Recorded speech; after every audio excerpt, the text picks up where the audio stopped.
Hi, this is Mima Obidia Akwaba. I had the latest and hot news in Kwa enemy Bremo.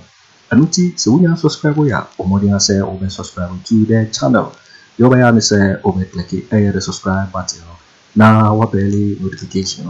Where is a new video be uploaded when the first person I was can ASR video. I feel yeah. Now, while like the video, give us a thumbs up. Now, share my offer for us now. When you be here now, who and summer echoes I will Ghana Memham. I feel you share a and summer better your proso. Yeti a yes, Uncle Moya echoes Yeti in some way. NPP Lusua, I will make sure I will partner Okujeto may say Rev Kusi Boateng will go to jail. Ononkwane become home. What do you know? Make or so the Nyangopo Becachero. Kusi Boateng. Say Nyangopo Aba Becachero. I saw for what I say. Danka Williams no Muchi or Muhu say rot echo, Wabuchi or Munyangopo Becachero. Wo. Ah, me say, me. Sammy Medikaka. Me say this country. Me titi my friend Jáil them Canadian Crusaders. Jáil them. Abasi sa. Yandi abukwa hey nipa we na de na shakai. Let's go and then me see a big jeli omo. Wa oni momo. Ah, na da na mi no omo na ho no. Eh? Semaba. Ah, obi o han da no onya grant ntua. E no kita dan enan. We salary bet mama asade no. Ah, I say people go to jail. Take it from me.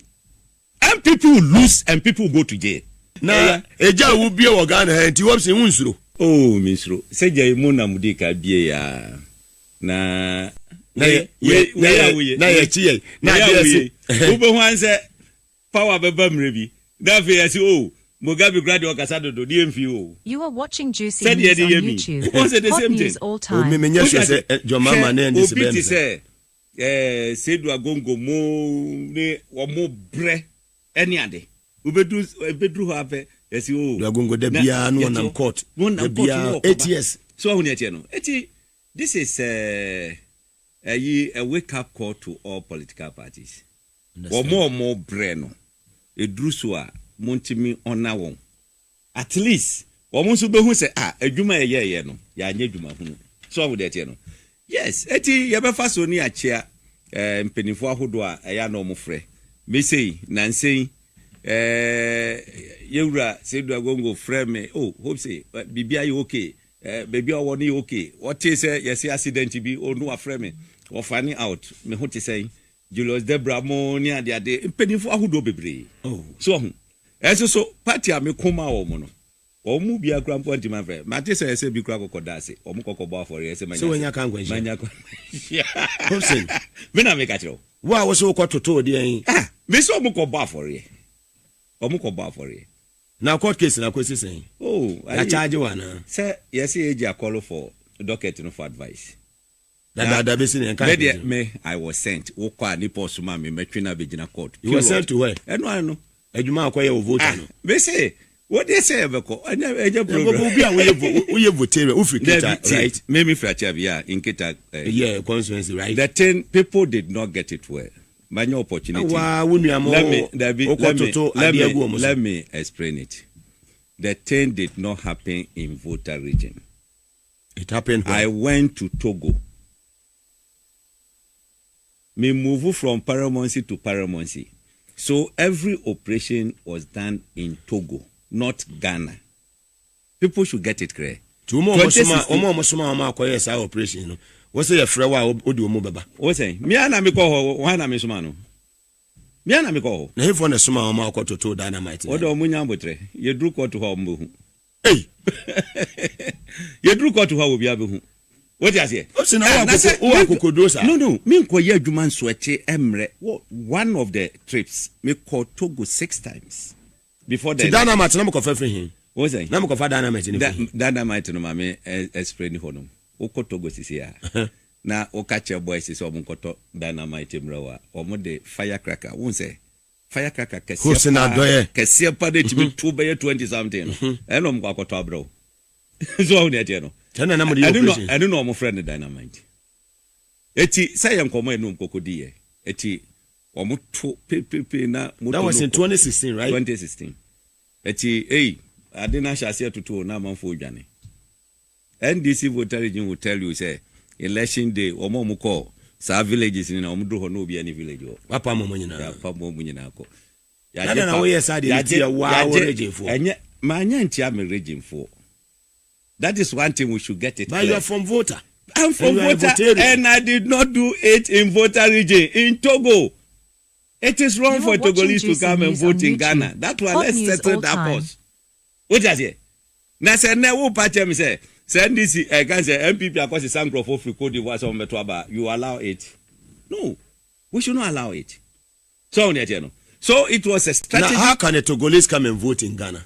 Nothing. And then I will be. And how their name appear in our register? One more register be. Sammy call me you more each remi. Oh, Togo. Yeah. Hopeson Adorye. It was a border operation. Why regret it? Say oh yes, I man. Me regret it. But Nyankopon be tu omuka. Obetu ahen for. Omo. NPP for. Nyankopon be tu omuka. And the be mo lusu heavily. Me say obia mo dating to. The defeat of NPP will be a record for a political party to beat. Hopeson Adorye. Me na me kacho. Boni be na NPP for there yo. Omonya me boni. Na die na me so menya omo boni. Die ti na we free ho. Oh, free dey say ma free m. Nipa mi wo gidie wo no mu. Senka wo ni party nanim.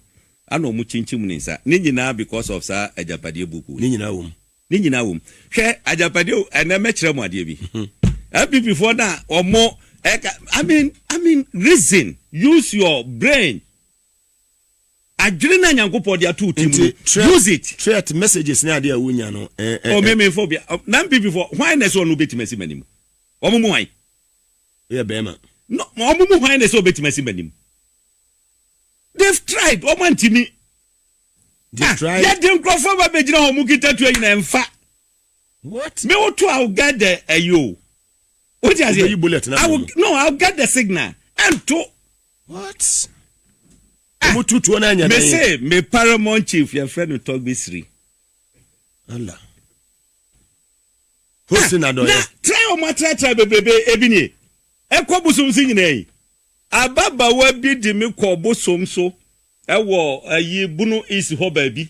Kokoye say me yenku mi na me nya adena me je ho adwuma 3 days pepe ne ma me na wu maka che so to aso wo baba ko pe wo ne ba no odi agro ne ba no be di ne ma me achi Hopeson me look me ma me wo me na wu nyina ho ati avini ba de mi o ana wanya abofra ati avini ba ni ye ka no state ye ne ye no state appointment o mo de ma wo e wo airport o mo je free wonsem no eno na ma ye yawo bi wo ma no enye yawo de asenka me started 2019 yama dismissal letter no eyo bi na she daje adwuma de man yire sasem we machire look I was working with the national security but president requested what president requested say me nkonkwohwe airport VIP home because of incident bi esi e bi atwam na we trust wo mi etimi nkonkwo man ho and I went there enti mi wo hodom no ana Shada ko botwe foreign affairs minister omo call cabinet meeting baako ana okokoye say VIP ho no ompese omo je ho edema eye diplomat no because terminal 3 aye ready ntino omo si VIP nso so wo hodom na national security for nkonko use wo then ministers and other on YouTube. Passengers Hot news all time sa VIP no and yeah ana owura kanda pa aye minister for national security was say ye kohodia and ye be commercialize said ye be ya ye be reduce amount for eba wo ba be fa hodom a wo betu eska we can raise money to help defray the loan na omugedisi aye terminal 3 no and yes sir asanti be die to tisi ye be commercialize ho pe ano kokwe won say otimi sign this dismissal letter so dim sir asante be dey to yes and what kind of penny for no omobo oti yes say the one say sign dismissal letter oh aden Dr. Tinkran letter no one sign was sign bebre na president ni ho bebre dismissal president be sign na je modu pa so net no enkai ni nyina say nyo no to na do communicate na mon communicating oh ya communication for some time na me no communicate pa ba ya Jáil for some time so ho ne tie no anti sa pepepe ana de no koye etie obi e da je madwuma e free me sam yeah ye medidie eye 2022 ya me ye open declaration ma alan Kojo Kyeremanteng ana national security actual letter say omo dismiss me without any reason. Wow. They are terminating my appointment. That's all. Apart from that, there is nothing. But we okay. Miana, oh, you okay? Nyanku ponti didi o. Oh yeah. Yami ti didi. Yami didi ba. So very well. Ave fakrata ne.